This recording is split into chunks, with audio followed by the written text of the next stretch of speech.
Nunes, I've got to tell her congratulations right now. All right, she got me. She put out a piece for attention. I'm going to reference the piece. And I have to say it that way, like not as a slide to her, but almost in a defense of myself before anybody comes out and goes, Chael, she's not serious. Like, yeah, I know.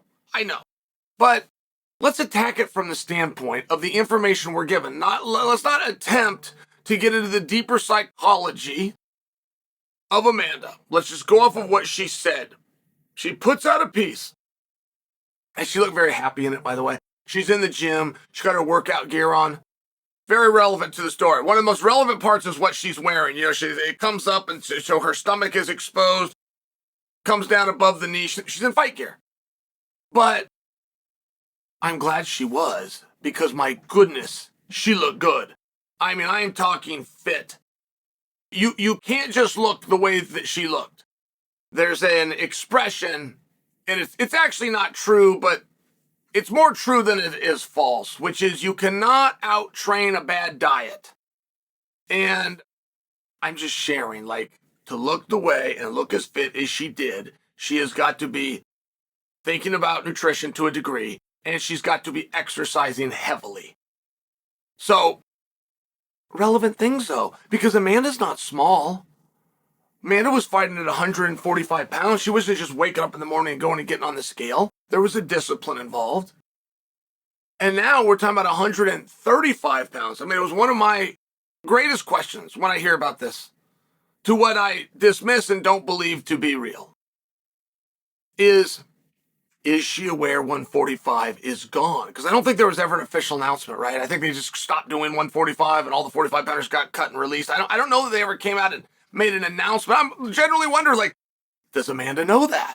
135 is where the action is at. Is she aware that on her first time back, she's going to have to do the number one thing that a fighter does not want to do, the number one thing that leads a fighter to retirement, which is she's going to have to cut weight?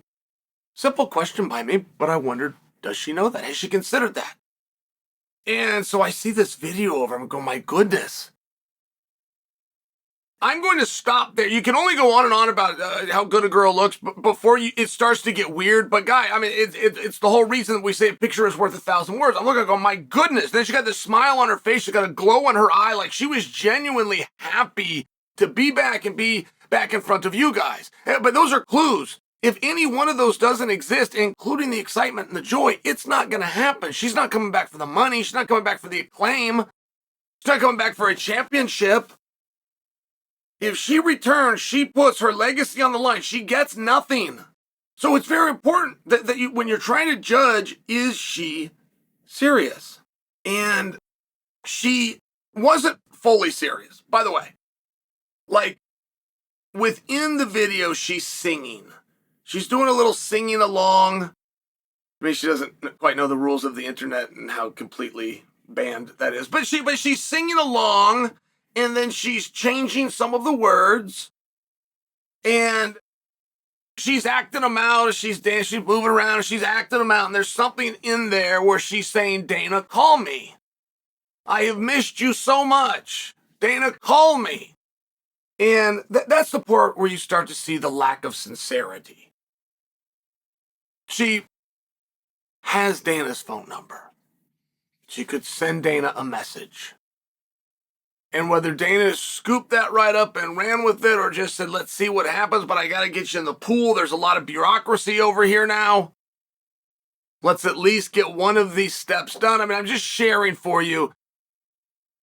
She's at least to the part where she's going to come to you guys and present that she would like to be back. She's going to get the talk and the back and forth. And eventually Dana will be part of that. Hey, does this interest you? Okay, great. Well, how much does it interest you? All of these things have to happen. And one part that I'm not clear on, and again, all I know is she's lip singing and changing the words to Dana, call me, I've missed you so much. But it appears that what really get her feathers up is Kayla Harrison and nothing else. I think we would understand that. And if you want to talk about a girl's fight that can carry, it would be Kayla versus Amanda. Now, I know the girls think that's huge. I cannot guarantee you if they had that fight that it would be a main event, but it could. It could. It is far more likely to be a feature match, not a main event.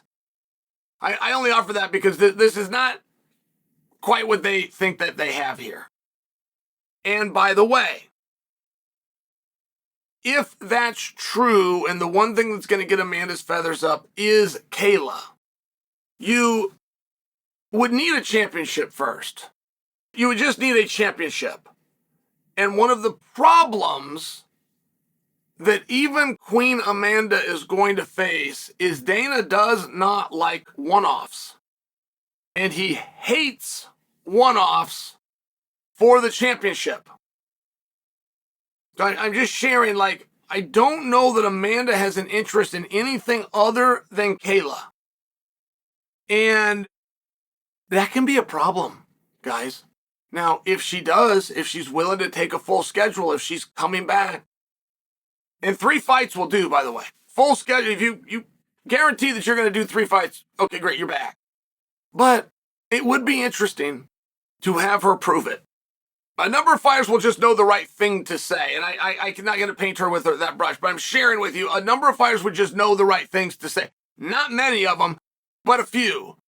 But the litmus test is then, would you come back first? If you're coming back, it's a world championship, and it's Kayla Harrison, but you're going to stick around, you're going to take a full schedule, then what difference does it make if I put you in a number 1 contenders match? And then we go on to the title matches. So all of a sudden you're playing this game, right? All of a sudden it's going back and forth. But a couple of takeaways, hey, Dana, call me. Is she serious about that? No.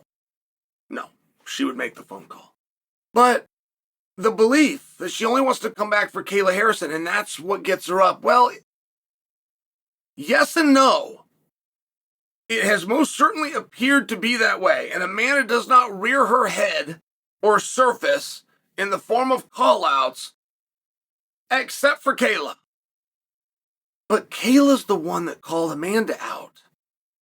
So perhaps that's the part that gets her. Perhaps it's not the old teammate. It's not the narrative. It's not let me show everybody who the boss is. Perhaps it's as simple as she got called out. And if that's true, then that would lead you that, yeah, maybe Amanda will take a few matches because she's now been called out in front of the world in the form of Juliana Pena. So now she's got 2 girls calling her out. She goes her entire career with nobody calling her out. She goes into retirement. She's got 2 girls saying, I can beat you. Telling the world, I can beat you. Telling the world, stay in retirement. Don't come back. It's not like it was when you left, sister. Those are the kinds of things that get fighters off the couch. Now, if a fighter is waiting to be called, right, that's not going to happen. But if they are hungry and they would like to return, right, you can't come to Dana and tell Dana, I'm done. I'm dropping the belts and I'm walking out. And then saying, hey, call me. I'd love to come back. It doesn't work that way. If you're the one that did the breakup, you have the makeup call. You schedule the dinner. So where's the sincerity at? I don't know. But it doesn't have to fully be there yet. There's pieces and there's parts. And I can tell you by watching this, she was happy. She was fun. She was glad to be back in front of you guys. And by the way, she's got a discipline. This idea of coming back did not just jump into her head Saturday night. She's had this idea and she's been testing these waters for a while now.